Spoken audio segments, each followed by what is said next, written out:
Good morning, good afternoon, good evening. You're all very, very welcome to the last RedFellas of the Premier League season 2022-2023. And what a game to end the season with. If you ever needed a game to summarize Liverpool Football Club this season, I think we had it today. A perfect way, I guess, a perfect way to end the season. Just to sort of, if somebody wanted to know and fell off Mars and said, how did Liverpool get on? You just show them this game and you say, this was Liverpool from the start to the end. I tweeted very reactionary, as you do when you tweet straight after the final whistle. This is a glimpse of our season that's just gone. Weak in defense, feeble in midfield, and huge potential in attack. We'll be discussing the game that was Southampton 4, Liverpool 4. We'll be discussing the team, the tactics, the selections, the farewells. We'll be discussing what now happens moving forward. And of course, I could not have a discussion on my own. I would drive myself insane. I need the RedFellas, and I have got the A-team. Steve, Cav, Conroy, very welcome. For the last time in terms of the season, of course, we're going to be here regularly on a Sunday, God willing. But Steve, how are you, my friend? How did it feel? Just initial thoughts. How did it feel, Liverpool going into the final day of a season with nothing to play for, out of the Champions League, no jeopardy? How did that feel? Kind of strange, to be honest with you. I'm not right. And it kind of put me off the game to some degree a little bit because I don't see Liverpool Football Club playing in dead rubbers, as it were. But that's exactly what it was. So difficult for me. And obviously, eyes were on what else was going on in the Football League. Mine also, obviously, living on Merseyside, waiting to see if the Blue Half were going to go down in the Championship. That was the story of the weekend. It was on everybody's lips. I think today was underwhelming for me in terms of a Liverpool performance. So I get it, it's the last game of the season, and there is that unfortunate attachment to the last game of the season that it doesn't really count. But I don't know that I agree with that. I think you should go and win whatever it is. I don't think there's even such a thing as a friendly. You want to win every game you play in, and this would be no different. And I guess for me, yeah, it felt flat, Grizz. It felt weird. It felt wrong. Kind of felt anticlimactic. Or you could sit here finding superlatives to describe underwhelming all night long. I think we'd all agree that we didn't go into the start of the season expecting to be going to Southampton with nothing to play for, and it showed. It did indeed. It did indeed. Conroy, coming to you. First I want to just get the feeling of you guys before we get into the meat of it. How did you feel? I'm pretty much like Steve. I was a bit sentimental last night. I was getting all the old, the football romance, like give Firmino a start, make Millie captain, give Keller a start if he's going to leave in the summer. Who was the other one? Was there another one? Ox. Yeah, Ox was stretching it too far, as I tweeted later. That was a bit too much of a stretch. But he ends up doing pretty much the rest of it. And then when the game started, I was like, Jurgen, that was me as a sentimental romanticist fan speaking. Surely I wanted to see a ruthless side to you and pick a team that's going to go and thrash Southampton 6-0. And then that means 8 wins and a draw on the last day of the season, last furlong of the season. And we go into it positive. Surely that's what you should have done and not had the same sentiments as me, who hasn't got a clue about management, who hasn't got a clue about how team morale operates and all of that malarkey that goes with it. But Jurgen, you kind of fell for the bait. That's what I was thinking. Call me a hypocrite, but we're allowed to be because we're fans. We're reactionary. We don't know what's best. Or did you agree with Jurgen's outlook? I mean, if you're ever going to get a game where there's literally nothing on it, And for a manager who uses sentiment and emotion as one of his main strengths, can be his weakness as well at times. And I think we can all agree that that's with Jurgen, that is one of the main cultures and camaraderie in the team. He probably saw this as a good time to even push certain players to give them a send off, if you will. I don't even know if we want to go that far into it, but even like Shimikas, Joe Gomez, and Matip, I think at least one of them will vacate in the summer. So yeah, I think there is a bit of that, to be honest, Grizz. And you could be right to be ruthless, but I think it's one for me that as soon as I saw certain players not even in the squad, I felt that he was going with that card. And I've got to be honest, because I get what you're saying about, keep the positive going, but I'm not even so sure that really overall, I'm not saying it doesn't matter, but I don't know how big a factor that is, because we lost the Champions League final last year. We had the summer. By the time you get to start of next season, I think that gets kind of forgotten about. Not forgotten about if you want to use it as a yardstick to keep you going, 100%. But I think if you don't want to use it as like a motivation, I think a lot happens in the summer that you can kind of kick on. And first day, every Liverpool fan's going to think we can win the league anyway. Well, we'll see what happens in the summer, but usually that's the case. So I do understand that. But then again, is that maybe the thing? Maybe there's just too much sentiment at times. But again, I still think that squad going out was enough to beat the bottom team and not concede 4 goals to them. So I will say that. A couple of super chats that have been sent in early. Of course, channel member Pixelated Pigeon says, game summed up our season. I naively thought we were about to recreate 4-5 at Norwich. Big up the RedFellas. I'll be catching up later. Looking forward to the summer shows about potential incomings. Thank you very much, Pixelated Pigeon. Thank you for your support throughout the season. Dylan Fletcher, of course, another very, very active subscriber, says, yes, we played for nothing. There's more to be done in the window than originally thought. I have doubts. Top 4 next season, too far away from the top, in my opinion. Cav, based on sort of the mini outburst that I've started the show off with, what's your reaction to that? Maybe am I being overreactionary, or I don't know, or should we be more ruthless? Did you want to see a bit more cold-blooded from the manager, players, and squad players that came in to replace the players that we're going to get into the team selection? What was your thoughts? Yeah, I can see both sides. I think a little differently on this to you, Grizz. I don't necessarily blame Klopp for the sentiment today.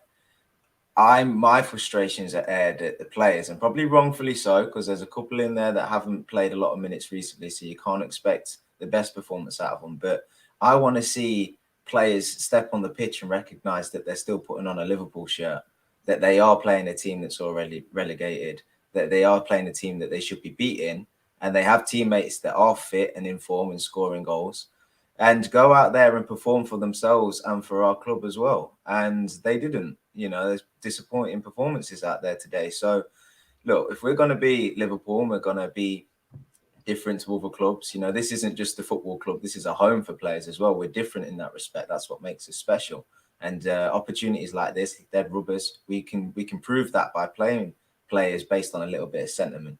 I'm fine with that, because there's nothing on the line, and ultimately we'll forget about this game and we'll go on to more important things. But I'm just disappointed in the players that did actually step in. I want to see a bit of I'm not sure if ruthlessness is the right word, but a bit of, something about them. I want them to step on the pitch and go, look, here's a mistake for not playing me this season, or here's something to think about because I've still got it. And I'm going to take every single opportunity, whether it's 90 minutes at the very, very end of the season, to show that.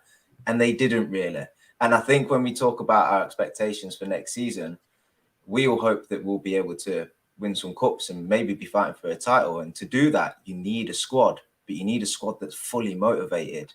And this today shown that actually there's players that will still be there next season that aren't first teamers. Do they have the mindset? Do they look at themselves with a bit of pride and go, I'm going to fight and I'm going to show? Because you got given a chance today and you didn't take it. So ultimately, my feeling is fine. The part of me, my Liverpool heart is on the shelf. It has been for a week now. But it's disappointing with the mindset that we've just not got that ruthlessness that you kind of want to take into the summer break and next season. Yeah, look, some people agree with me, some people disagree in the chat, and that's the beauty of it. And even our between ourselves, we have a bit of a difference of opinion. I'm fuming. I'm not going to lie, Steve. and it's been a couple of hours, and I'm still fuming because I'm fuming on the back of the season that we've had, Steve. I'm fuming because of the lack of fight, efficiency, cold-blooded, call it what you want, organization, everything that we've not seen. We had a chance to end the season by showing that we can. So do you remember how many times we've spoke about in recent weeks? Let's end the season as positively as we can. And then maybe that start to mid-period of the season that we had can be forgotten. What this does is goes into the summer with so many doubts still in my head, Steve.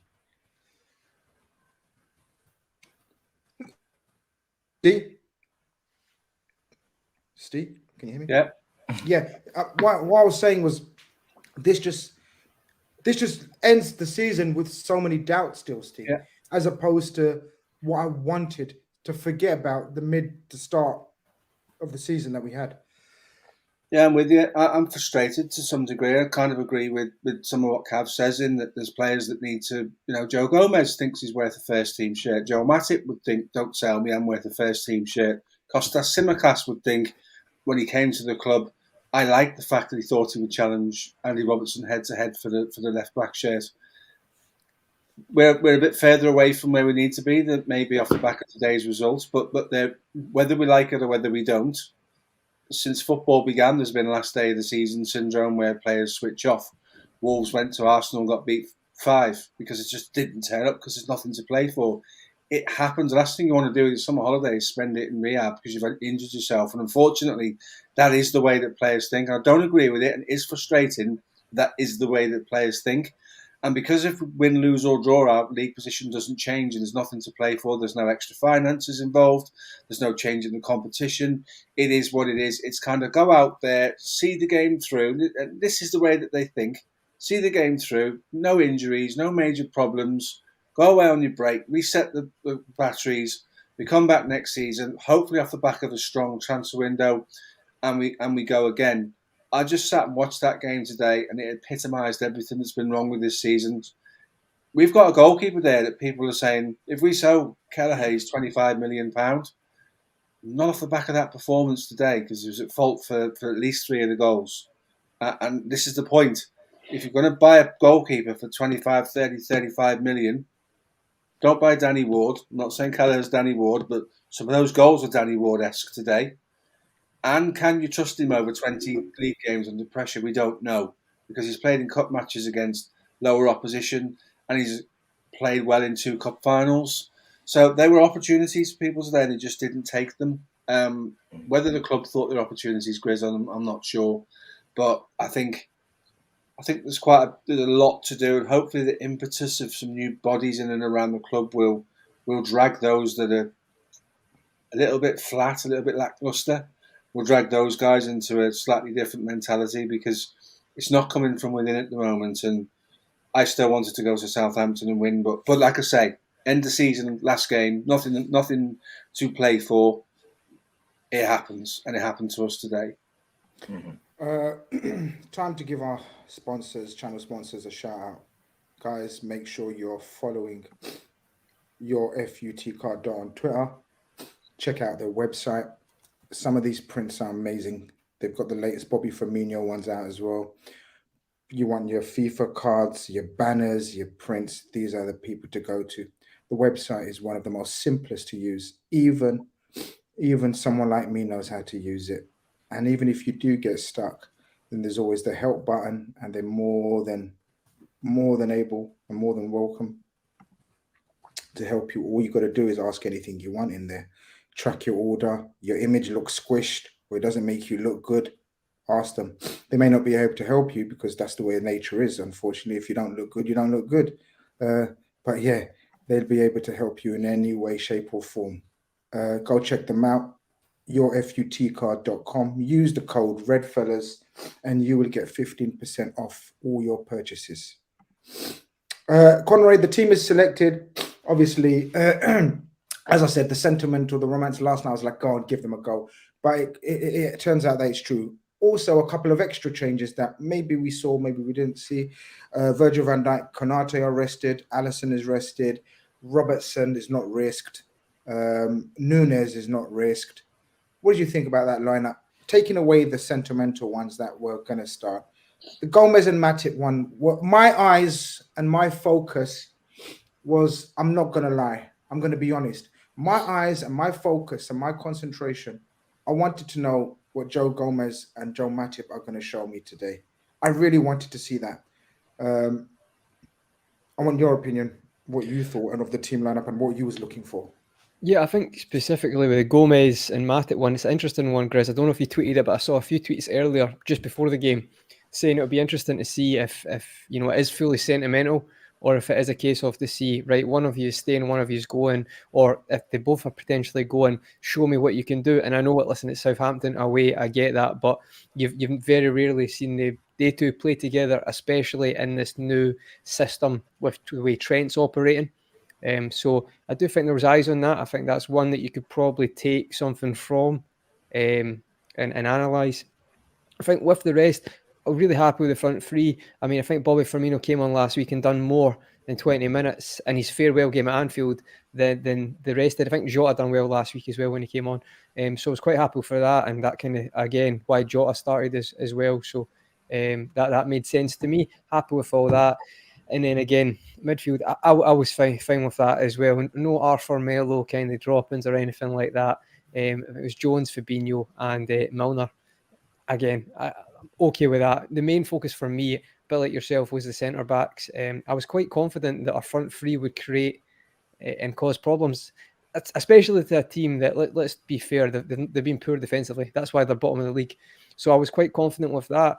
I did think, going into that, we may concede a few, one or two with that defence, but I thought we'd outscore them, to be honest. And I guess it wasn't maybe incorrect there, but for me, the focus was on the centre-backs and Kelleher as well, to be honest. But yeah. I don't know if you guys agree. I was more calm with Kelleher because he stepped up.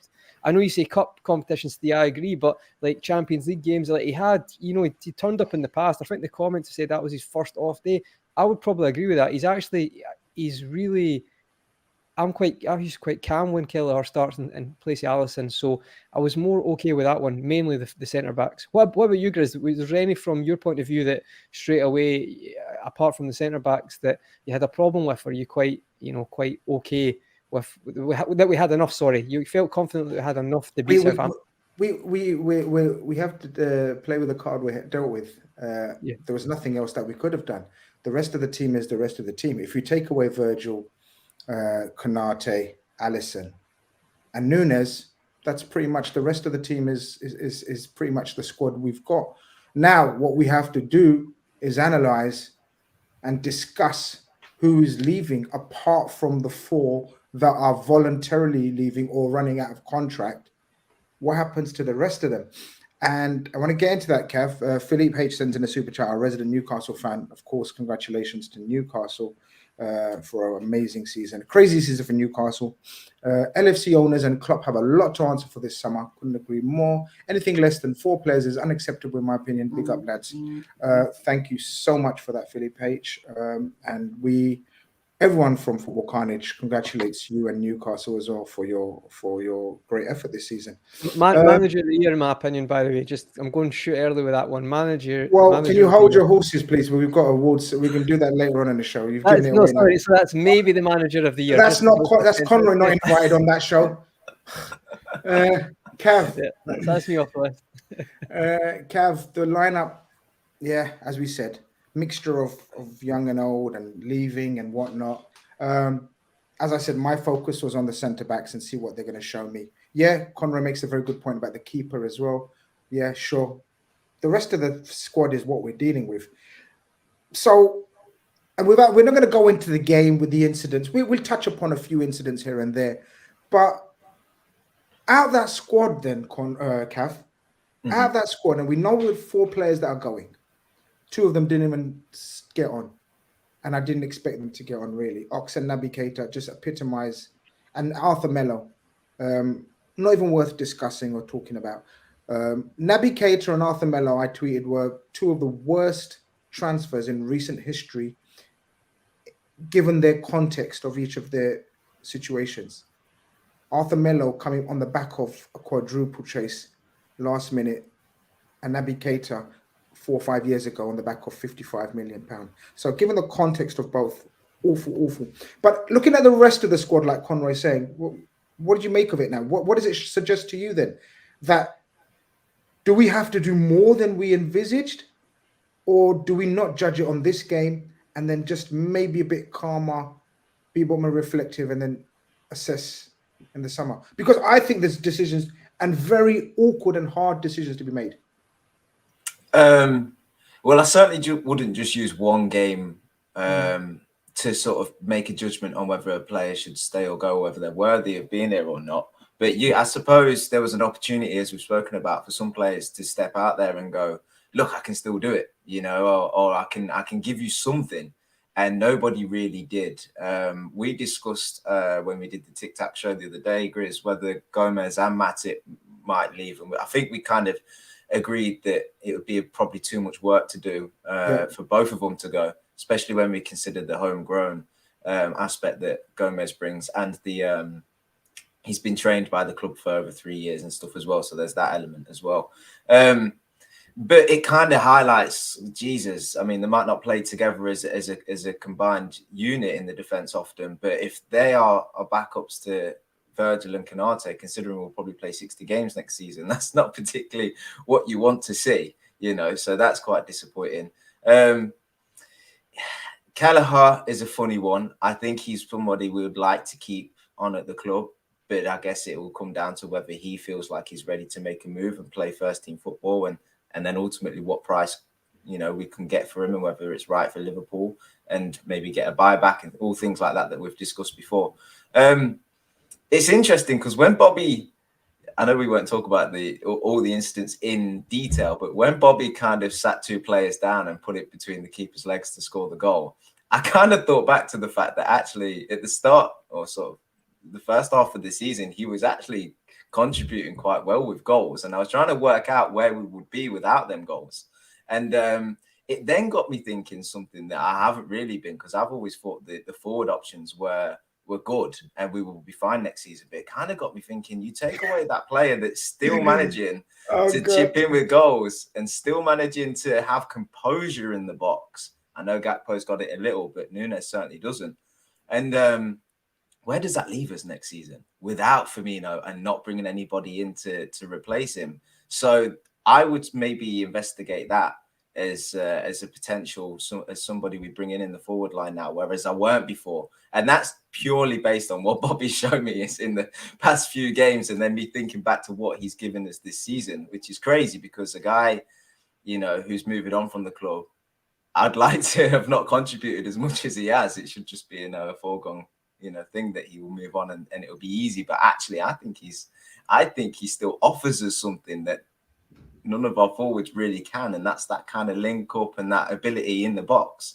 You know, the composure is crazy. So it got me thinking about the forward line is what I would say. And then Fab again being bypassed in midfield, you know, it makes you think, oh damn, we haven't been linked to any sixes recently. Do we need to, you know, really concentrate on this again? So yeah, it raised a few things.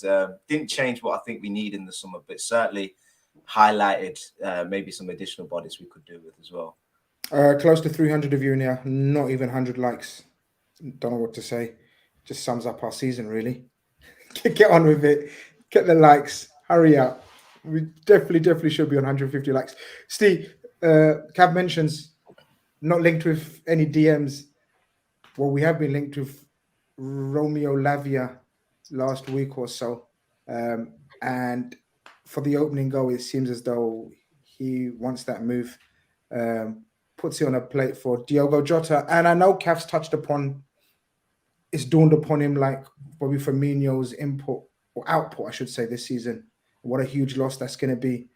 Totally relying on Salah and the newbies. I know Gakpo settled on really well, etc., etc. But one person, and we've discussed it, and I've been pretty much more vocal than maybe some, that for me, the biggest miss this season has been Diogo Jota. And he's shown since he's come back now, I believe that's 7 goals in 9 games.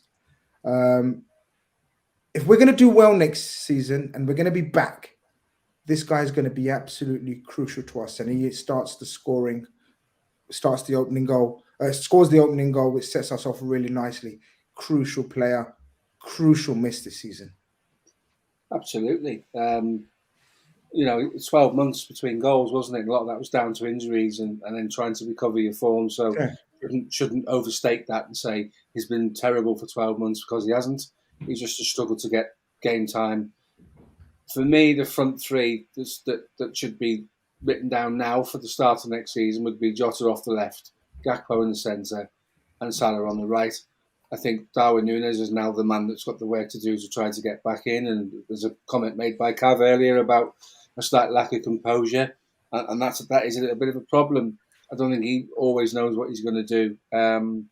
So he's got the biggest work to do in the summer. The language barrier that Klopp has alluded to needs to be addressed. He needs to be able to speak.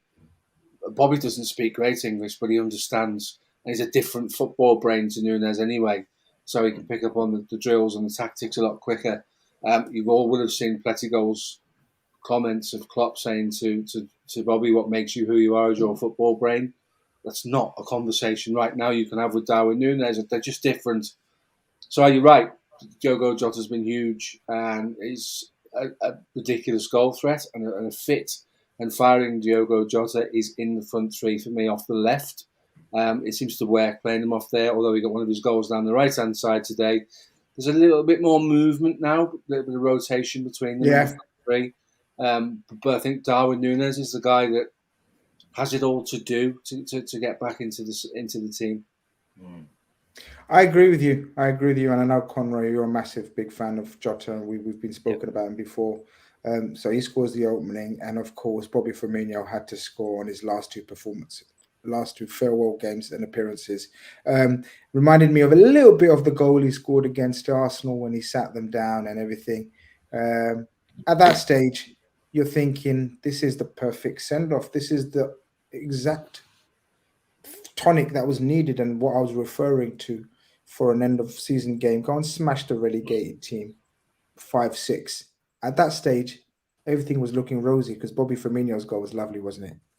Yeah, no, it was a great goal. I actually think it's quite good play as well. Trent actually plays a really good pass he spots Fab. I think it's a corner or set piece. He comes out to Trent and he plays a low through ball, catches kind of Fab in between their centre backs in midfield. And to be fair, Fabinho does really well. Takes a good touch. He plays it across to Bobby, kind of just edge of the box, and there's a few shimmies, fakes the shoot, and then the centre back's on the floor, as you said, and then he puts it through the keeper's legs. I'm going to say because it's Bobby Firmino, he means to do that, because to be fair, he could be in his own box and he'd try to something extravagant or something. He means a lot of what he does. We said that's been frustration at times in his career, but it's a wonderful finish, and you could tell he means that. It puts it through McCarthy's legs. And to be honest, Grizz, I felt at the time the same. I felt like, do you know what? I probably shouldn't have, because that would be stupid. We're kind of like, we're massive hypocrites, haven't we? We've watched this all season, but we're like, no, it'll be fine. We'll win 4-0. Well, we really should have known better at that point. But yeah, it was a great finish. And it was actually really good to see, because we got the goal last week, but to actually see him get another goal, I think it was quite fitting today. And it was a really, really nice moment. And what I would say as well, he's got quite a good record at St. Mary's, because when we win the league, we win 2-1 or 2-0. It's the kind of the dark... the black dark navy kit. Scores in that game. I think he does the back heel pass to Salah. Is it Salah does the back heel to him with the orange kit, and then that goal today. So he scored quite a few, brilliant goals, or been involved in brilliant goals at St. Mary's. So at that point, I'm like, do you know what? Here we go. Maybe get a few others. Clean sheet would be great for that. The back four as well, and the keeper, because not really playing together very often. But ultimately that didn't happen. I should have knew better though. I had the same thought when he scored. Oh, this is great, brilliant, crack on. And how wrong was I? And I honestly see next season we have to remind each other in these situations. It's never easy. It's never easy. It's never easy, Cav. That was the highlight. At that point, after that, there was, how long? I don't know. Half an hour, 40 minutes for the game, sort of 15 minutes into the second half, and the rest of that half of pure kamikaze, disastrous football. Obviously, Bobby Firmino, we've praised heaps, and today's not the time to talk about a mistake from Bobby, but alas, it was a mistake from Bobby. He gives the ball away. But Cav, it's that thing again where one pass takes you through everything else of ours, and you have direct access to our goalkeeper. How does this keep happening time and time again? Just a couple of super chats maybe around that. Mo sends in a super chat, says, if Fab and Hendo are starting next season, we failed. Imarka says, we're not serious if Gomez remains a Red next year. Seeing him in the lineup breaks my spirit every time. Clothes a lot of blame for this mess. And then Mose comes in again and talks about that midfield, or the weakness and feebleness about the midfield. Ugarte will never let Sulemana through for those goals. We need a player who kills off opposition counterattacks, and Lavia isn't that type. Ugarte is. Yeah, I don't know what happens. Well, I do know what happens, but I'd like to get everyone else's opinion. I know my opinion. It'd be weird if I didn't know my own opinion. But 4 unanswered goals. How, what, where, why? Same shit, different toilet seat. Do you know one thing I would just say is that Diogo got a bit of a gift with his first goal today. Great pressure, but ultimately Lavia gave it him and he put it into an empty net. And we've not had too many gifts this season, and Liverpool have had to work very hard and really put in some quality to create some chances. But you cannot say the same for when opposition are doing it for us. It feels like every goal we concede is so simple and so soft. They don't have to work particularly hard. It's never particularly scrappy. It's just simply when a player runs at us, we seem to shit ourselves. I'm going to be honest. And the scary thing is, every single team in this league has a player that's capable of running beyond somebody or running at somebody, and we just feel like we are so soft and we cannot cope with it. And when you look at that first goal, where he I can't remember who the player is that runs down the right. He only ran at our defense, and he does a little bit of a chop back, I think, or a little bit of skill. It's nothing incredible. And he plays the ball across the box, in the box, to Theo Walcott, I think. Yeah. And he plays it across the box, and it bypasses all our players. And there's 2 players, Cav. There's 2 players on the side of the box. It's not just one. There's 2. And that's the point I'm trying to make. And it's like, oh, so if Ward-Prowse didn't score, the fella behind him probably would have. And you're like, how is this so easy? Now, yes, we've spoken about mindset, final game of the season. Players not going to put their body on the lines and things like this or what have you. But feels like we've been seeing these soft goals all season. And it's something that definitely needs to change. Because I think we scored 103 goals in all comps this season. I think, correct me if I'm wrong, chat. So our output up top hasn't been too bad. But defensively, just feels like I a lot this season look at the opposition's lineup, and if I can highlight a player that looks like he's athletic, not even particularly skillful, just athletic, I worry for us. And that's not a good place to be. And I think you could probably label that to all the goals we conceded today. See, it comes back to the massive debate and chat that's going to take place throughout pre-season and throughout the break. Not only about transfers and what we need, but also what formation are we going to settle on, or are we going to play horses for courses like we've discussed so many times? Because if Trent is going to play in this formation, that seems to be favored now because he's played in last 9-10 games, I believe, something like that. And of course, we're unbeaten in that sort of phase where he's played in that role. I genuinely don't think we have got anyone apart from Joel Matip, Ibu Konate, who could play that right-handed centre-back role. I think Matip will be caught out again and again and again if he's the one that's going to be kept to play understudy to Konate. And I absolutely worry about Joe Gomez as well. We've spoken about it. I'm of the opinion, and I've made up my mind. I've been sitting on the fence with Joe Gomez as well. I personally would sell both of them, and I'm not being reactionary in my own head. Convince me otherwise, or tell me otherwise, or maybe you agree. Joe Matip in that formation cannot play that right-sided centre-back role. He's not fast enough. He's not strong enough. He's not robust enough. The only person that we have, in my opinion, can play that role down to a T is Ibu Konate. Or change the formation when we play either of them. Yeah, I think if the right bid comes in for Joe Matip, we'll look at it. The Joe Gomez one is more difficult. So the point that Conroy made earlier about homegrown, we're going to have that issue anyway with some of the people exiting, Oxlade, Chamberlain, and Milner going has an effect on your homegrown, so there's an issue there. Gomez one's difficult. I don't think he can play that right-hand side role. I don't know what Joe Gomez can do if we change to that system. Can he play on the left-hand side, but there's a little less responsibility? Maybe. Was you surprised even today that why Matip didn't play the central role, so to speak, because if they play that three and Simicast on the left and Joe on the right, was you I was baffled with that even.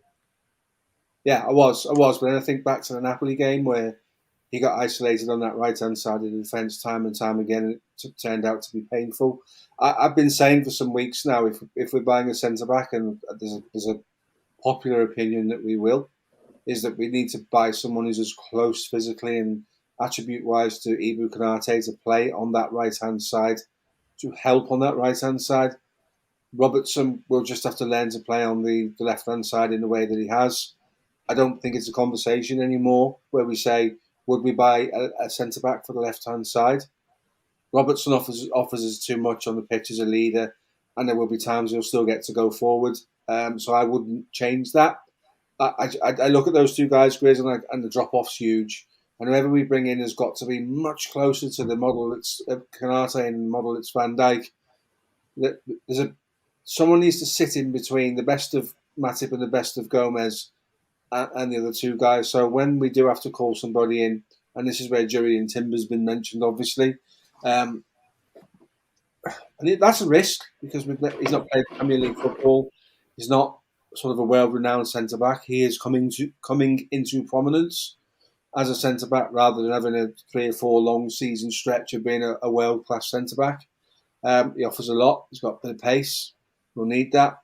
It's definitely down that right-hand side we recruit, because I totally with you. Those two guys would worry me. I think Gomez is probably slightly better physically to do it because he's quicker.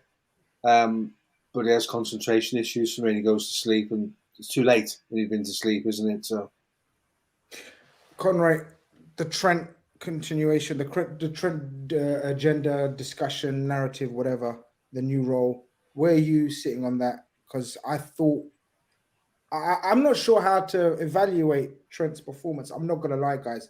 Obviously, I'll have to see it again and again and again. I thought some of his passing and breaking the lines was superb. I think it's a whole different dimension in terms of how we build up our attack in the opening phase, the first phase of play. Yep. Like, we haven't had that build up since Thiago in the first season when he showed us glimpses of it. I don't think we've ever seen that. Ginny never gave that. Henderson never gave that. Fabinho definitely never gave that. Trent's given that incisive ball into the attack, not only the attackers, but the 2-8s. And he just knows how to find that pass, makes it look so effortless. That's all the pros. But the cons are the rest of the squad doesn't look ready for that. And when I say the rest of the squad right now, of course, we're looking to change it. But that right-sided 8 and that right-sided centre-back I think we have to change that if we're going to get the best out of Trent. Yeah, no, I agree. And I think, it's a decent sample size as well from what you've seen. And I think, it's not rocket science. He's our most creative player. He is that guy for us. It's clear, they'll argue anyone on that. It's clear. And he's went from being a right back to, doing that and dominating to now. I think it's time we've moved him in there. It's the right decision. And we all know how good he is. I actually think we need to have a show monthly to remind ourselves, his passing ability is it's on a level as well. You're only talking about KDB, who is as good. And what they City do, they play to his strengths. Amazing that. Imagine doing that with your most creative player. So it took far longer than it should have, but obviously the team had accepted the right back position going forward, or the way they were doing it wasn't working anymore.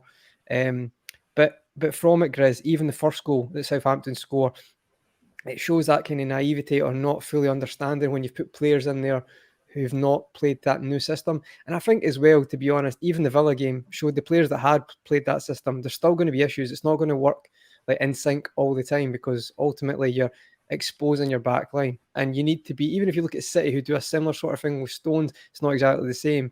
Even it took them about half a season to really understand in transition what they're meant to do. So I think for that, 100% go for that. He's that guy for us, as simple as that. So you want to give him the best possible tools and the best, instruments to do what he does. And I think today, again, you saw that. I think it's very good against a lot of low blocks. I know the Villa game's an example of where it didn't work, but I don't think all teams are going to be as tactically astute as a Unai Emery team. And I think you'll find that that'll help in a lot, especially away fixtures or even maybe home fixtures, to break down those teams. But the thing for me is, and I maybe put a spanner in the works here, should we be looking at something, a player, if we talk about centre-back, should we be looking at something that gives us more options next year? So let's say we get there's an example, and I know this is kind of, you might not say he's actually that good a defender as he's seen this year, but City buy a Khanage. They buy a Khanage who can play and as a centre-back at either side, but he can also play left-back, right? And he probably could play right-back as well. What I mean by that is, do we need to look at someone that, right, if it comes to it and we need to play a 4-3-3 or 4-2-3-1, but actually have Trent in midfield, he can play a right-back. Or if it's a case of Robertson, we're going to give him an opportunity to do that. But if we need a game where it's just, we just can't take that and we need just a proper centre-back in that left side for a game, we buy someone that can kind of offer those different functions, because it's not going to be smooth. I think there's still going to be games where you'll be like, okay, that didn't work great there. What's our plan B? So that's my only thinking on the centre-back. I just feel that people in the comments are making a point about Ake, but no one knew Ake could do. Like, everyone thought he was a decent defender, but no one knew he had, or him or Akanji had that amount of flexibility until you've seen it this season. So I don't know if we maybe need to look at something like that, but I've got to be honest, following the last couple of weeks, it's changed my opinion a little bit, because I feel like we need to be more flexible next season, and especially playing a 3-2-2-3, if you want to say. So that's my thoughts on that. I don't know if you guys agree with that, or you just think, a carbon copy Konate. I would be happy with that, but I do feel like we maybe need one that can play fullback as well. Cav, you can sort of get onto that talking point, because I get it. There is a few more dilemmas now. Funny, innit? There's more dilemmas now as a result of Trent making this position his own now. Do you get it? So there's a couple of questions. If no Trent, who plays that role? If no Trent, do we play that role? Do we play that formation? What do we revert back to? Do we revert back to 4-3-3? Do we revert back to something else? So as a result of that, even though we've glorified in it and had a brilliant run, 8 wins and 2 draws, is it? Or 7 wins and 2 draws, something like that. Mm-hmm. There's a few question marks going into the season. This is another, not headache. Yeah, I guess a headache. Something that Klopp and his coaches have to work out tactically. I'm going to do a takeout here that nobody's going to probably want to accept right now. But eventually, and because he hasn't shown us anything yet, the poor kid, Calvin Ramsey will eventually has got the potential and will eventually be able to play that role. But that's a season away. That's minimum a season away. Calvin Ramsey is the only one who could play that role, in my opinion. So I'll put it to you. If Trent doesn't play, what do you do? I think this really highlights some nervousness for me and our season and what we're going to achieve next season and the system. I think the system is, if I'm being honest, it's like a house of cards. I think it's been, what we've seen of it, it's been great, but it's based around one player that's exceptional in Trent. And like you say, if you pull him out of that, what does the system offer? We'll probably never find out, because Trent will play so much. But it leads you down the line of, if Trent isn't there, or Trent isn't playing particularly well, what can you achieve in the game? And if you can't achieve it, Conor, I think you said, what do you change to? And my nervousness with that question is, Klopp's never been particularly good at changing. He's been good at building a system and sticking to it and getting everybody to buy in. But now we've got a system that is so much more reliant on one person. So then if we go down the line of buying players that are a bit more technical and a bit more adept in playing different roles, do we then end up with such a hybrid team and such a moving part that we never stumble upon something that truly works well enough to go and win a Champions League and to win a Premier League? So I think we're really at a crossroads at this point in time. Do we do this formation, try by very similar type of profile of players? I mean, there's not many Trents out there, but you could maybe get a passing expert and maybe compensate for his flaws elsewhere. Or do you just revert back to something else and have more of the hybrid type players that can adjust? I really, really don't know. But it highlights anxiety for me because I don't just want to be a team that can achieve top 4, which is what I think the system and players with the signings can achieve. I want to win the top honours. And I think the teams that win the top honours, they have both a very, very strong plan A, and then they have that ability to adapt into a different system as well. And I still haven't seen that from Klopp and the coaching team enough for us to get back to that. And that's all well and good when you've got a mix of players that offer different things. But when you've got players a bit like Trent that you can't just shoehorn somewhere or you can't just leave to, you really do need to build around, which we're not quite willing to do. It leaves more question marks than answers, to be honest. So I think it'll probably work for a while and then it will get figured out and we'll be back to square one, if I'm being honest. But square one, if you've got players that can adapt, is fine because you'll overcome that hurdle. But if you've bought players to suit one particular system, then you don't. And that goes back to the, Conroy said, flexible players that play different positions, like a Timber, or like Steve says, if you get like an Ibu Konate, well, he might be great, but can only play one kind of position. So this all brings every aspect of what we're going to do into it: signings, recruitment, system, adaptability, coaching ability, and it brings everything into it. It's crazy, but my feeling about it all is one of anxiety, not one with excitement, to be honest. My feeling when we were 4-2 down, Steve, was of, I don't want to describe it. I might get locked off. My stream may not even be allowed to go on YouTube if I give my real thoughts and feelings at that stage 4-2. But we do manage to turn it around. He makes a whole heap of substitutions, 4 actually. Henderson, Luis Diaz, Elliott, and Gakpo comes on. Totally revitalizes. Southampton were out of it by then. They've logged off a long time ago. They just thought, let's just have a bit of fun. Suleimana, especially, what a player. I've spoken about him before on shows, that we should be looking at him, or looked at him. But obviously we ended up with Luis Diaz.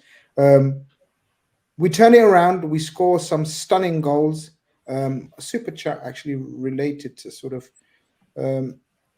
LFC Tenerife, I bet it's lovely out there, sends in a super chat and says, that kid Elliott is a baller, but Klopp has to either learn how to use players like him and Carvalho or sell them. So I guess we'll discuss that. Elliott comes on and I thought played really well. Elliott really up for it, motivated. This is what I think every young player coming in, or every player should have been like. This is why I'm pissed off, guys, at the likes of Gomez, Tsimikas, Kelleher, Matip, because look at Harvey Elliott. He steps in and performs like a man who knows his squad place is up for debate next season. So anyway, I'm not going to backtrack and talk about why I was pissed off. This is why I was pissed off. But so going forward, and Cav summed it up really well. It's massive. I think there is anxiety and apprehension on how we sort this out in the summer, because I suddenly think there's a lot to sort out on and off the pitch. And what I mean by on the pitch, tactically, because you have got the likes of Jones, Elliott, and Carvalho. Not Jones, because he seems to have found a role, but Elliott, Carvalho, and the like. And even Darwin Núñez. You've referenced Darwin Núñez in the past as well. And we've spoken about Matip in this role. There's a lot of tactical issues to tweak or resolve. Are you confident that we work this out? Am I confident we can get to where we need to be from where we are now? Not 100%, no. Mm-hmm. Go back to the point that was made before with respectfully Cav's point about having a plan B. City don't have one, and we didn't have one when we won the league and the European Cup. So if you're that good at your system, it doesn't matter. But the crux of it is we're not that good at our system. And but they have them players, though. See, they have a Bernardo Silva that can play right wing, centre mid. He will even cover left back in the odd game. Yeah, he still plays the one. Pep plays one system, but he's got reserves who come off the bench. You don't even know that they're missing. So when he makes 3 substitutions on 60 minutes because 2 players are not having a good game, the quality of the people he's calling on, it's a seamless transition into his side, and they just pick up where they should and move with it. I use this as an example loads of times. Kasper Schmeichel said after we beat them 4 at the Christmas time a few years ago, they stop you doing what you want to do. They force you to play they want you to play. We're not that team anymore. That's gone. That front 6, the 3 midfielders and the 3 attackers up front, that was a one-off. That was a bit of luck formed with a good system and the right players at the club at the right time. That's gone. We're a million miles away from there right now. So I did take your point, but just wanted to say, I think the gap between us and Manchester City at the moment is probably as big as it's ever been in terms of the quality. That's a concern. Alexis McAllister helps solve that problem, doesn't completely solve it. Lavia, well, we've got Twitter melting down saying we shouldn't have a 19-year-old propping up our midfield. Yet some of us are prepared to pay £40 million for another one. I can't quite get my head around that situation because we've got a 19-year-old. Do we want a second one and pay £40 million for the privilege? That's an interesting question. As you said, Grizz, what he was thinking for the Jota goals there, God only knows. His pass was absolutely dreadful. I'm not confident. I'm not 100% confident we can be the side we were. I'm not sure we can ever be as good as that again. I'm not sure we ever need to be as good as that again to win the Premier League or to win the European Cup, because we lost one game in a year, which is insane. You know, there's not many fans sitting on podcasts around the world will ever be able to say that, but we can. We're that good. There'll be a difference. We need to be different. We need to recruit well. Ugarte is key for me, but the noises are not great around him at the moment, so that's a concern. Lavia doesn't give you what you need in terms of when the chips are down and you're not playing well, and you turn to your teammates and you need to dig yourself out of a hole. He's a kid. You talk about players being able to go, right, let's fix this. We can fix this. We don't need the manager to tell us we can fix this. And that front 6 had that in them when we won those trophies. That's gone. We need to bring in somebody of the class of McAllister who will be brilliant in transition, but isn't particularly defensively strong because he started life at Argentinos Juniors as a 10. And then we need to bring in somebody that has defensive attributes. Ugarte has defensive attributes.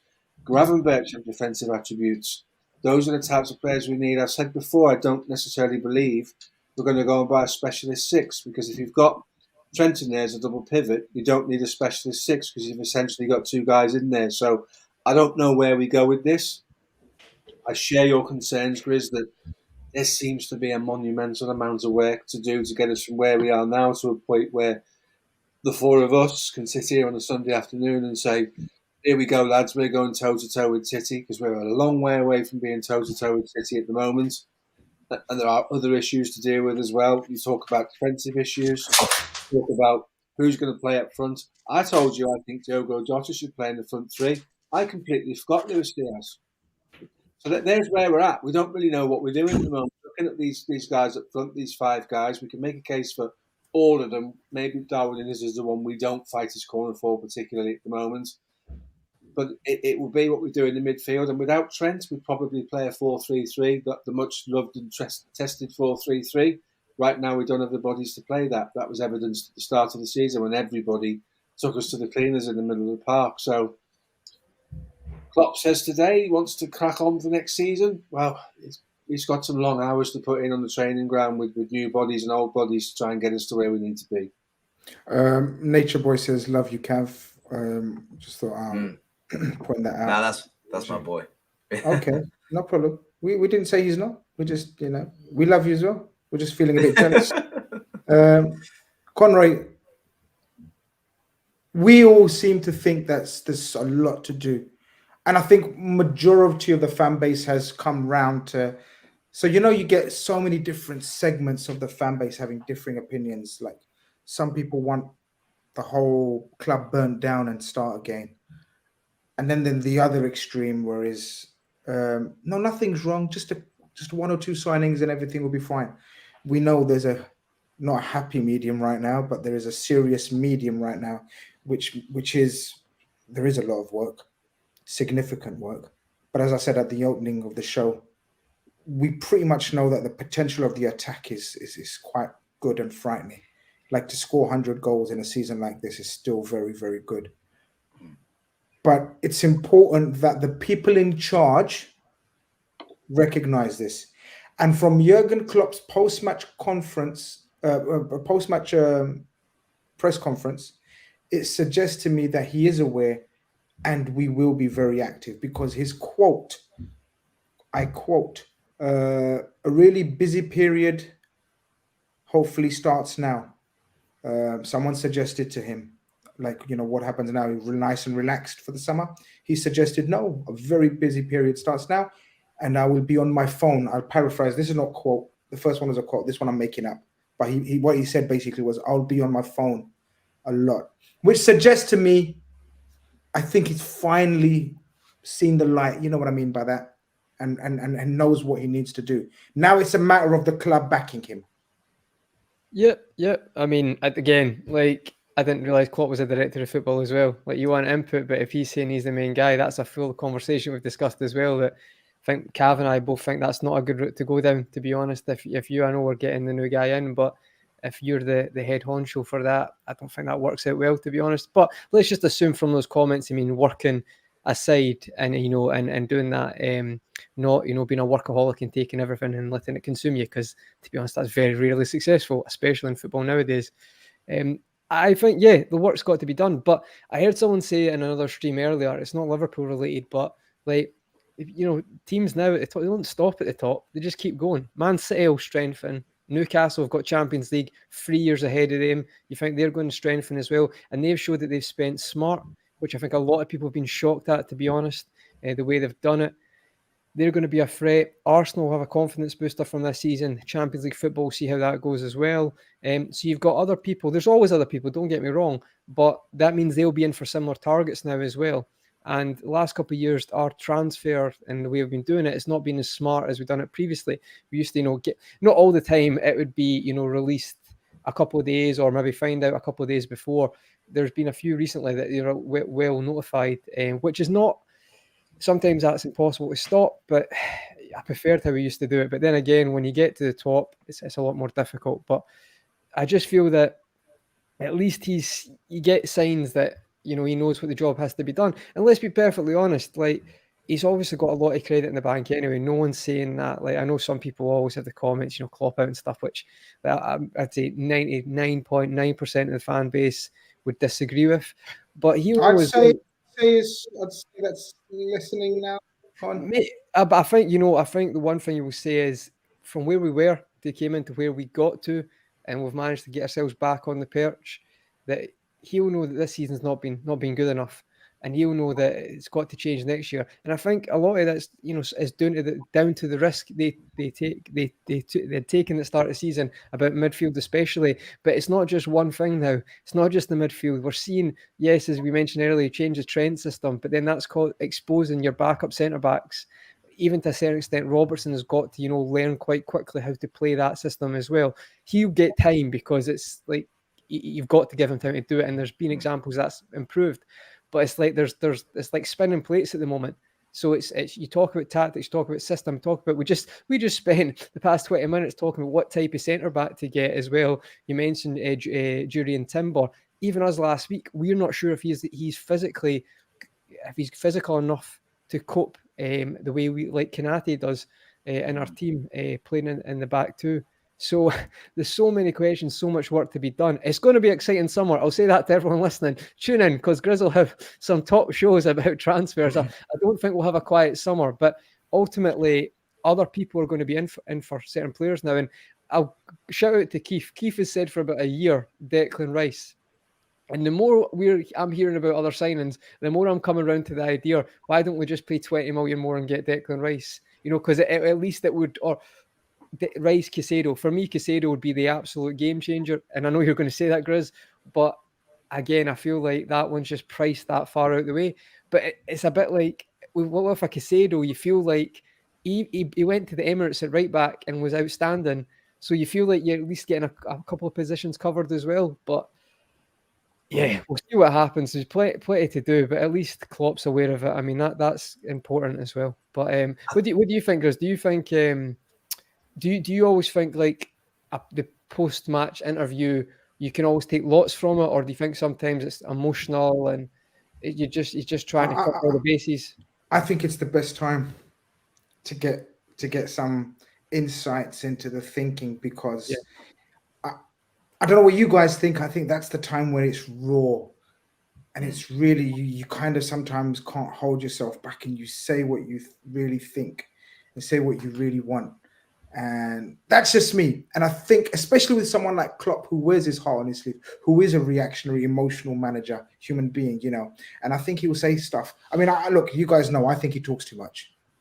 I'll say it. I think he talks way too much to press. I don't think he needs to give such extensive answers and whatever. I just think he needs to just talk less. And I don't mean that in a demeaning way. I'm just saying tactically wise. Like, I don't think it's smart to talk so much. Especially for someone who's he shows journalists too much respect, doesn't he, Grizz? He expects the journalists to listen to what he's saying, understand it, and put it out in the paper. He actually pleads with them. He actually pleads with them. Please don't make a headline out of this. Like, Jürgen, that's exactly what they're gonna do, pal. This is why they're sitting around you like hawks, waiting for you to say something that they can make a headline out of. This is why you're here. This is why you're in front of them, Jürgen. You're not here for any other reason. So for him to even say, please don't make a headline of this, I thought was so naive. And I actually kind of fell for him, because I think he talks too much. So therefore, I think these press conferences straight away, just like our post-match shows are different from the ones that we've had time to reflect, kind of just give the real insight into what he's thinking. And Cav, going on the back of what Conroy said and everything, it seems to suggest that he is ready. But there's going to be a lot of players, and it's very apparent. Man United are looking for a midfielder. Chelsea are looking midfielder. Arsenal are looking midfielders. Man City possibly. We're all looking for the same type of midfielders in the same type of areas. I think this could be one of the wildest transfer windows we've ever seen. I agree. And I think, Conroy, you used a good analogy, a lot of spinning plates. That's certainly what's happening at Liverpool at the minute. Talk about systems. Every single player, I think if we went through the 25-man squad, we could pick out every single player and say, not sure what they'll do next season, or they've got this problem, or they've got this to work on. Nobody bar Ali, Virgil, Salah is really settled in their position and their stature at the club and what they need to do to improve in this and that. I think there's question marks on everybody, whether they'll stay, go, and whatever. You think about, Julian Ward moving on, and, the recruitment team and the profile of players. There's just loads going on at Liverpool that's not right. But what I would say, right, is that a lot of problems can go away quite simply. And this is going to be a really simple statement. If you just spend the money and get the targets that you want, because we talk about profile of players, right? There are midfielders out there that are technically gifted and good on the pitch, also athletic, can also play multiple positions and give you everything you need and solve in one signing almost 10 problems, and instantly make an impact on your performances and results. And we all know when you're getting results that a lot of the problems that we focus on, they just go away because we're just happy and we're winning games and so on and so forth. So I think if Liverpool go out there this summer and just get the midfield, and we say midfielders, but maybe there might be a defender as well.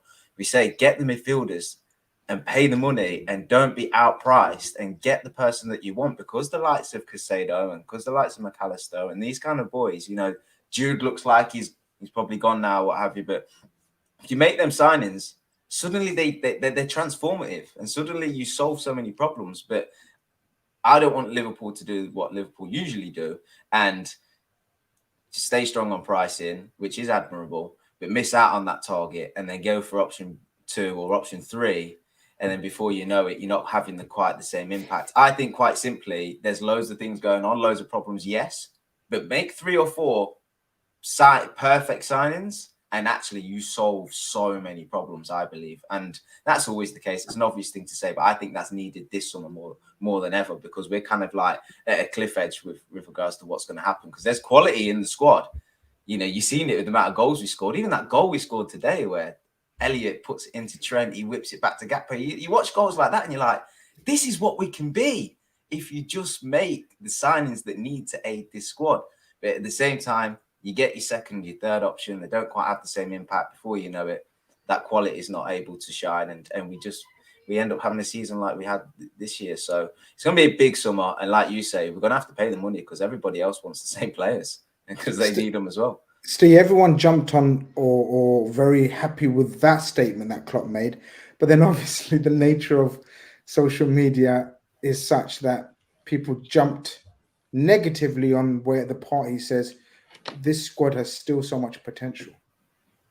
But he's not wrong, because a lot of this squad is new, is raw, is fresh. The likes of even Jota, Nunes, Diaz, Konate, Gakpo, these are fairly new players that haven't won anything with us. And they are. Potential is there. If we can back them up with the names or the positions that we've discussed to death, then he's not wrong, is he? People are way too hasty in writing off the complete squad, as opposed to we need reinforcements. That's what we really need. We've got a massive problem in the middle of the park at the moment, which we know about. Yep. The front five will figure themselves out. I give Virgil van Dijk some criticism this season, and I also caveat that with the fact that without a midfield, it was often being ran at by a couple of centre midfielders, and with the number 9 desperately trying to pull him out of position. So he's damned if he does and he's damned if he doesn't. And it makes him look worse than he actually is. He's not had the greatest season, but he's not as poor as some people would have you believe. If we bring in 4 decent players, names-wise is immaterial, but they're the right profile, they do the right things for the football club. That's essentially 3 for midfield and 1 for defence. That reinvigorates the bodies that are already at the football club. That's the same squad that Klopp says has got potential, because you don't become bad footballers overnight. There's a fundamental part of the team that is broken at the moment and doesn't work. That's what needs to be addressed.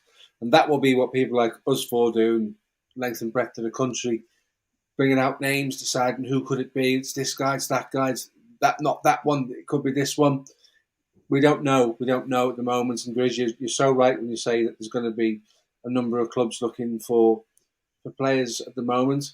And the harsh reality is those clubs will pay stupid money to get those players. That's not something we do.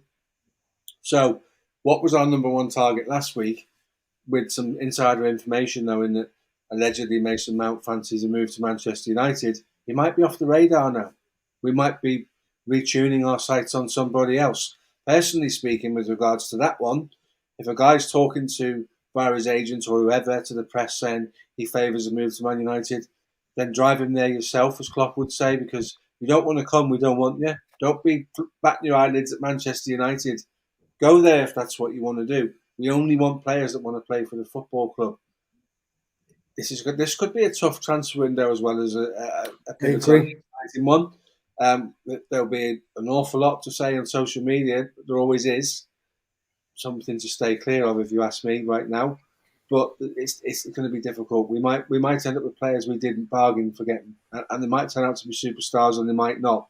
We can't shop in Harrods. That's not our remit. We can't go there. We can't go to the most expensive shop in the football world and buy the most expensive players. Our business model simply doesn't allow for that. It is, Conrad. I don't think it's going to be a smooth window. It never is for Liverpool, right? It never is a smooth window. And of course, one of the names mentioned very, very prominently especially in the last couple of weeks, is McAllister. And by all accounts, he said his farewell goodbyes to Brighton. It was very apparent, apparently. It was very visible. He was in tears.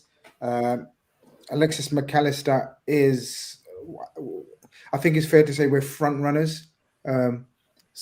Before people start doing the whole it's done and it's so obvious, I don't think it's done. I don't think we have agreed a fee with Brighton yet. That's just my personal opinion. I believe the player is up for the move. I believe everything on his side and the agent side is agreed. I just think there's a small matter of FSG actually agreeing a fee with Brighton. But let's hope and pray that comes through and Alexis McAllister is pretty much announced this week. Your thoughts on the opening. Look, let's just assume. Let's be positive. Let's just say we do get over the line. I don't think it's over the line. Just a small there. But let's say we get this over the line. How are you feeling about Alexis McAllister as the first transfer of the humongous, very important transfer window? Yeah, listen, I'm be pretty buzzing with it, to be honest. And is it because his surname's McAllister and he sounds Scottish? That's 100%. No, if you see, I watched the Messi Destiny documentary on BBC, and McAllister, obviously, he stays in Brighton, so it's a picture of his dad with Maradona, and you've never seen a more Scottish-looking guy in your life. I think his granddad or his grandparents are Scottish. It's something that the relations like that, but obviously his dad's Argentinian. But he was a footballer. But if you look at him, it is like the double of Archie Gemmill. Like 100%. I said that as well. I swear to you. Like people in the chat probably won't. Most of you won't even know who Archie Gemmill was, right? Google Archie Gemmill and then Google his dad. Honestly, listen, I'm telling you, I still think we can maybe get him at least, get him one cap for Scotland. Maybe we'll see what happens. But no, seriously, he's. I've already liked him before the World Cup. I think if you watched a lot of the World Cup, he was superb. I'd be really happy with this one. I'm not saying it's like in itself the game changer, as we mentioned about the Caicedo, and that was actually, that's Grizz's point off screen. He'd mentioned that about Caicedo. I would agree. I think Caicedo literally would solve so many issues, but I do think, to be fair to McAllister, Steve makes a good point. He used to be a number 10, but he has shown in quite a lot of games now that he is very adaptable, and he's got a football IQ to play different positions. You can just see that. He can dictate a game, but he can also play in a 10. He can play in the 8s, and at times he's kind of played in a 2 as well. Before the World Cup, he was in so many different positions, especially under Potter's Brighton, that would change formations weekly. That was very good for him, I think, as well, and Caicedo, but especially McAllister, because he'd pop up in different positions.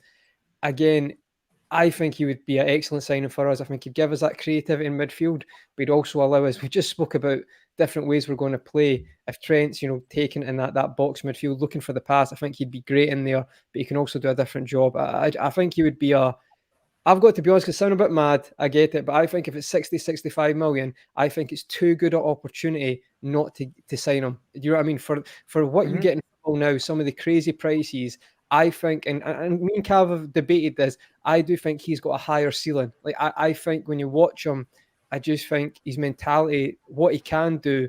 I mean, this guy got assist in a World Cup final, guys. This guy doesn't feel pressure. You can see that. I think he's got another level, and I'm hoping that's with us. So I would be buzzing, but I will say it's not just the one signing that solves all our problems. But for me, I would be buzzing. And I will say this one last thing. I think it's quite good that Gundogan's had quite a really good end to the season, because now that's kind of on the fence if he's going to leave City. Because I thought at the time, if it's Caicedo and McAllister, I would bet that Man City would have went for McAllister, because that's like a ready-made replacement.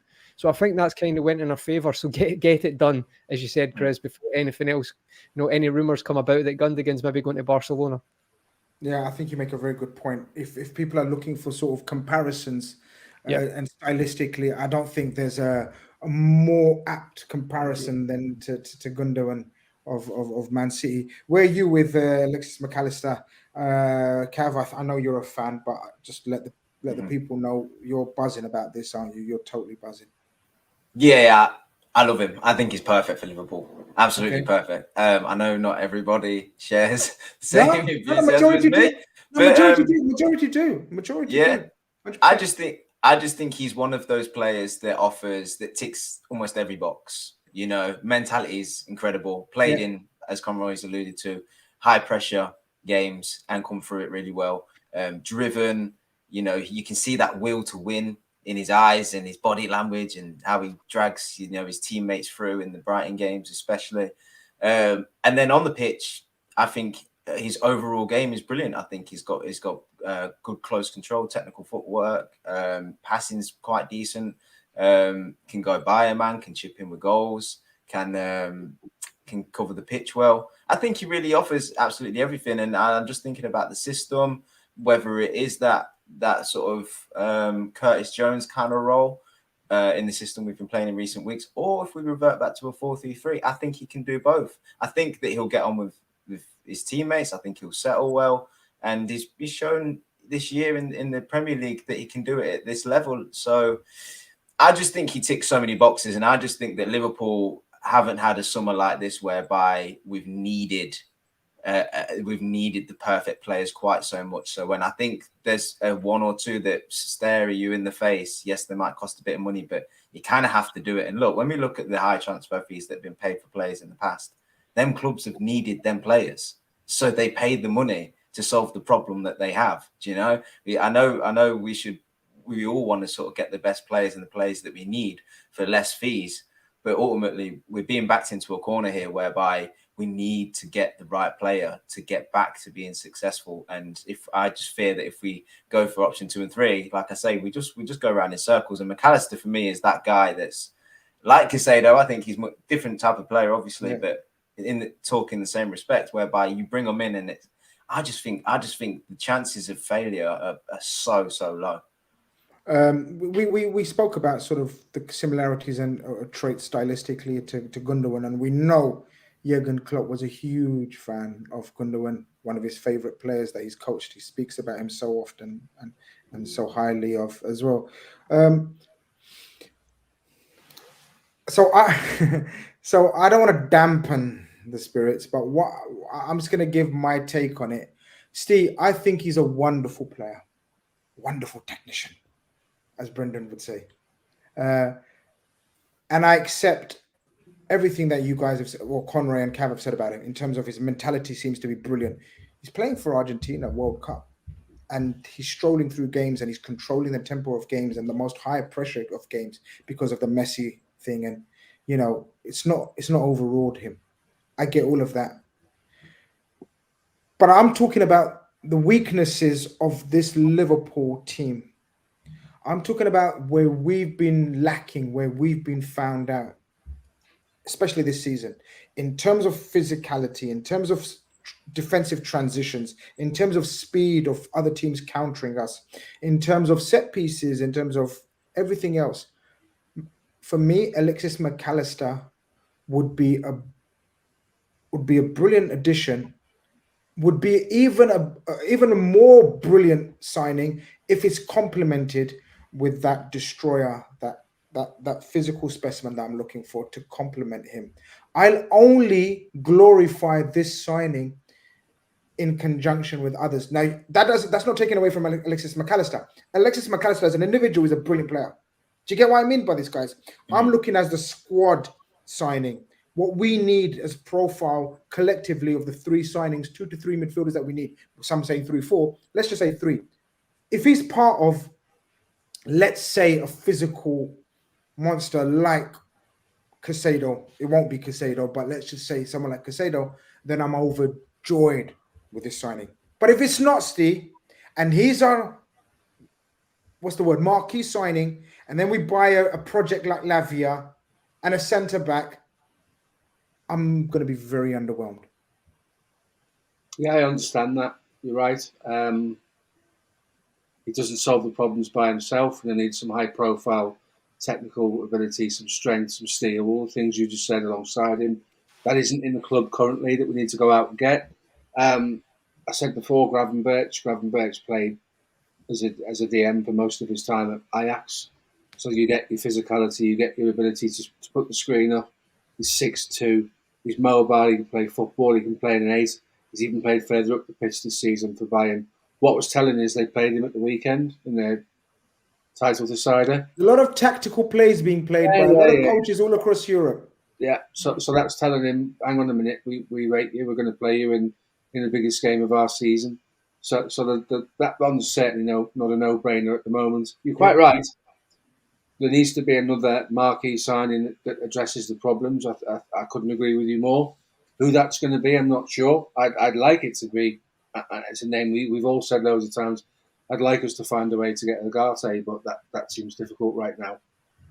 But that would be that and McAllister with a Lavia, for instance. That 3 works really, really well because you've got one for transition who can also play in a double pivot in McAllister, and then you've got the guy that says, "You're not getting through here. I'll shut the door on you." And also, when I do shut the door on you, I'll take the ball off you and I'll go and use it really well. I think that's the key to the other signing you're crying out for, Grizz. So, yeah, that's my concern. Is that same as yours, that we come out at the end of the transfer window and we all go, okay, well, McAllister's a great player, but have we solved our problems? That's the key to this, and I agree with you completely. It's going to be quite stressful, isn't it? It is. If I've understood this, Grizz, I'm just trying to identify the problem. Okay, so I think a large issue we've had this season is the high line hasn't been, I'm not sure high enough, but we've not been compact enough as a team. We've been so open, we've been so stretched, and that's where our midfield has been so exposed. It's looked slow. Everybody and every man and his dogs ran past Fabinho. Not even ran; they've just walked past him. You know, that's a system flaw as well as a personnel flaw.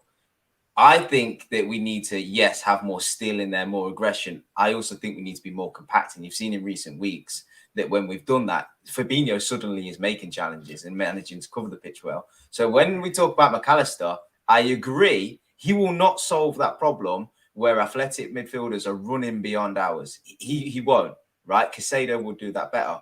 But what he will solve, he'll solve it indirectly, because if we're more compact, his ball retention, his passing ability, and you say steal, if there's a chance of winning that ball in and around him, he'll win it.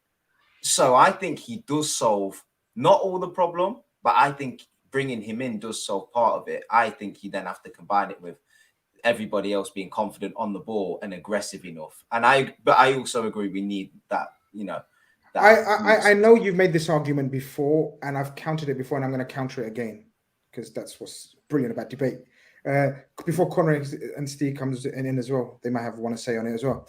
I get what you're saying about in terms of the formation, and the team needs to be more compact.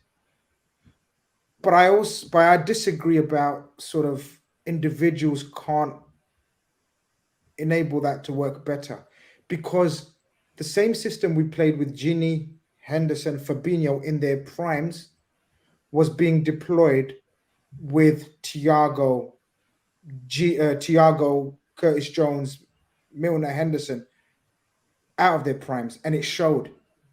So what I'm trying to say is physical attributes do play a part. Even if you want to play the same system, it's just human nature, unfortunately, that your powers weaken. What Fabinho could do 4 seasons ago, I don't think he can do now. People say he never had pace. I get it, but he wasn't as slow as this. He wasn't as weak as this. And that's normal because of just mileage. Your car won't run as smoothly as it did when you first bought it after you've done 100,000 miles on it. It's just, that's the way mechanics work. So I agree with you that the system needs to be more compact, but I think the personnel. So, for example, cut a long story short, I think if we had different personnel play the same system, I don't think we finish outside the top 4. I think the reason why we finish outside the top 4 is not so much the system, but the players. That's just my opinion. Conrad, Steve, if you want to come in on that. Sorry, Conrad. I think it's both. Go on, mate. You go. No, you go, Steve. Go on, you go, mate. I think it's a system that doesn't work with the personnel you've got. So it's linked. I think we couldn't press properly, so the high line doesn't work when you can't press. If you can't press, you can't play a high line. Because if you allow people to get beyond your press, they just play third man running and you're dead. And Napoli did that to us time and time again when we played them. Manchester United did it to us at Old Trafford, although it wasn't a massive scoreline difference. It is... When Klopp first came, he created a system for the players he had. Then as he started to add players to that, he started to fine-tune that system until he reached a point where he had 11 people in the positions he wanted them in. There's not many football managers that can tell you they've ever had that in their career, never mind over 3 or 4 years. Then when that broke down with Gini leaving and Henderson and Fabinho, like you said, Grizz, the car doesn't run forever. And then Mane asked twice before he eventually got to leave, could he leave? Their minds are elsewhere, things change, the dynamics change. That all breaks down. To then change the personnel and try and put different people with different attributes in those same positions has caused our problems this season. We can't press. We couldn't press. We've got better at it now. Strangely enough, since Curtis Jones came into the side, he's a really good presser. But again, but still, I think it's quite simple. Honestly, it's not even complicated. Curtis Jones is in the prime of his fitness. He's not played much football. He's got the energy to get around the pitch. Milner, Thiago, Henderson, Fabinho just haven't, and Elliot and Naby just haven't got the attributes to get around the pitch. Yet we still deployed the same system. And then eventually we decided, hang on, this doesn't work. Very late in the day when it's too late to make a difference to your season, as you quite rightly said. And then what we do is we go, tell you what we'll do, boys. We'll stick a goalkeeper and we'll stick 3 in front of him and we'll say to the opposition, it's not 5 on 5. There's your 6 to deal with. Try and deal with 6 players in advanced positions, running off each other, passing off each other, moving off each other, creating opportunities. And in that 6, we're going to have one of the best passers in world football. So that change, very, very late in the day, made a massive difference. But as Cav said before, and I completely agree, it makes us so one-dimensional. And without Trent, who is it going to be? You'd probably then play a 4-3-3, which would include someone like Basetic, McAllister, and one other, and that might work for the odd game. But soon enough, people are going to sit off Trent, give him all the space in the world that he wants. They're just going to say in the days leading up to the match, when we're off the ball, you are marking this man, and this is the position you take up to mark him. And what you do by doing that is you shut down Trent's options, which is why I've been saying for weeks that the recruitment of the players and why McAllister might just work and be a real asset is you need to have a second string in your bow. And I think that's the point Cav was trying to make before. Correct me if I'm wrong, Cav. That currently we only have one way to do it. So you can have different players in your system that can deliver what you want to do on the pitch at the same time, rather than making substitutions to change your system, is the point I was trying to make earlier. And you're right, Grizz. Those bodies are shot, and they can't do that 4-3-3. That's really physically intensive. And Henderson's played 500 Premier League games of football.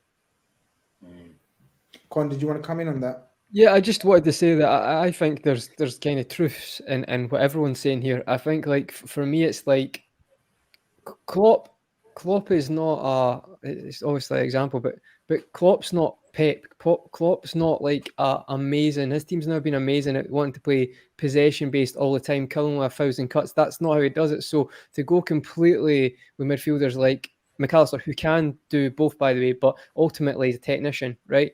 And I think you've seen examples of good play from Liverpool, but you've never seen Liverpool win leagues or win Champions Leagues playing that way. So I think he gives us something different, which Steve and Cav are saying.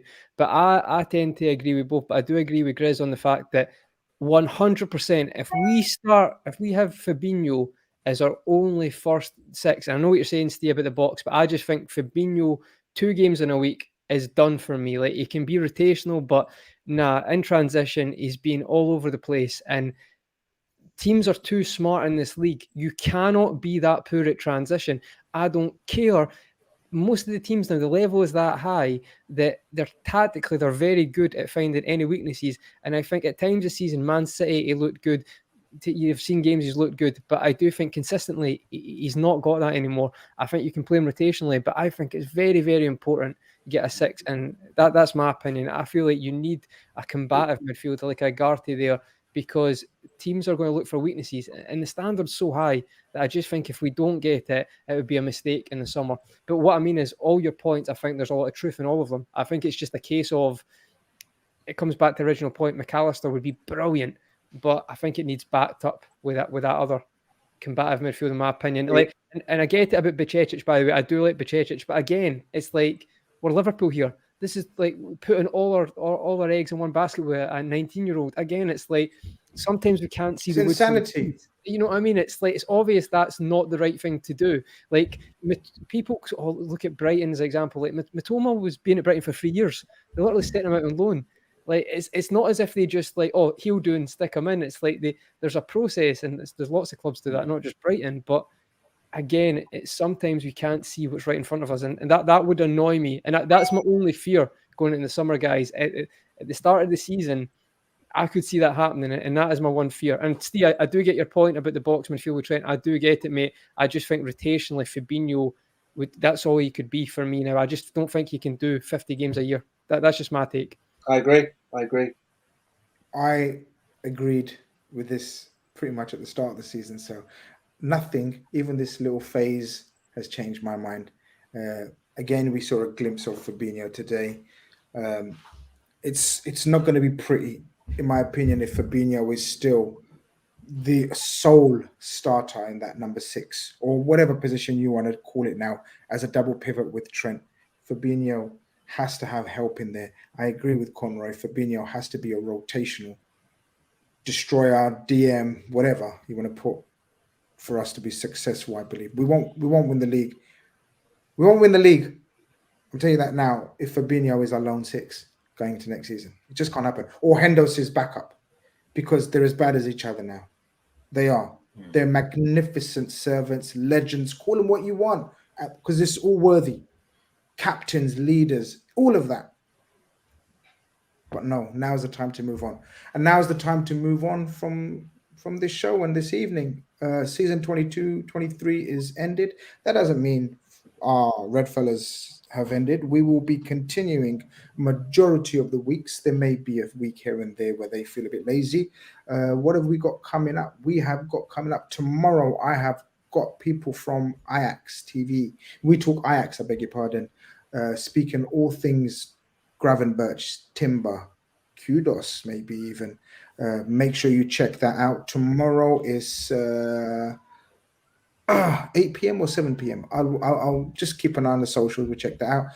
That should be good chat, some insight into Gravenberch and Timber. And then I've got the wonderful Ben Jacobs of CBS on Tuesday, 9 p.m. That should be a cracking show.